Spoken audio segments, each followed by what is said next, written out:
The call came in the middle of the morning rush. My son's teacher. Her voice brittle, urgent. "You need to come here immediately." No explanation. Just wait in every syllable. I drove too fast, parked crooked, ran through the school's doors like I was breaching enemy ground.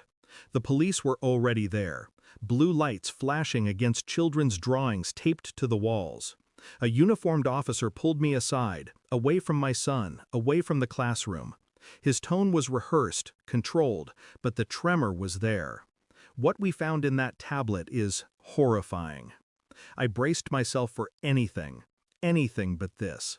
When he showed me, the air left my lungs in a single violent breath. Images, messages, video fragments. Not my son's tablet, my wife's. And suddenly the call made sense. The horror was not what my child had carried to school, it was what my wife had been hiding inside it. I sat in that sterile room, staring at the device that had just split my life in two. The officer's words bled together. Evidence, seizure, forensic team. But my mind was somewhere else, back home, in her hands. Her smile, her late nights framed as work, all the absences, all the secrecy. I had told myself stories to explain them. Meetings, deadlines, fatigue. Now I saw them for what they were, a double life, a hidden appetite. She had used my trust as camouflage, used our son's innocence as cover. I felt nothing at first, not rage, not grief, just a cold settling, a war frost. They let me leave after statements and signatures. I picked up my son, who clutched at me without knowing. He only asked one question. "Dad, am I in trouble?" "No," I whispered, but someone else was. I didn't confront her that night. I couldn't, not yet. Instead, I studied, listened, gathered. Old instincts from a life I thought I'd buried came back like muscle memory. I mirrored her routines, noticed every inconsistency, every shift in tone when she answered the phone, every shadow in her face when she caught me watching. I searched through cloud backups she hadn't erased properly, found deleted files still lingering in system caches. Enough to sketch a pattern. It wasn't random, it was curated, organized, coded. She hadn't stumbled into this, she had chosen it. And worse, she had done it under the same roof where our son slept. I ate meals across from her, nodding at her small talk, her practiced laugh. Inside, my mind was a machine, calculating how deep her betrayal went, how far I would need to go to end it. I didn't plan violence. That would be too simple, too merciful. I planned exposure, because nothing kills a betrayer faster than their own truth. The evidence came in a neat folder, hard copies, verified, forensic seals intact. It wasn't just what she consumed, it was what she shared. Her face, her voice, her messages. She hadn't been a spectator, she had been a participant.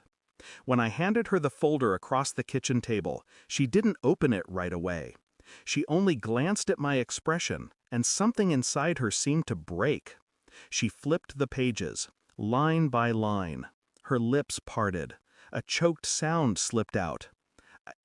I can explain, but there are no explanations for certain kinds of rot.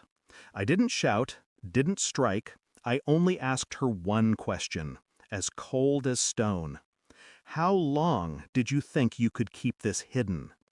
Her silence was the first honest thing she'd given me in years. I didn't threaten her. I didn't need to. I had already copied everything, backed it up in 3 places. And now I slid a single flash drive onto the table beside her trembling hands.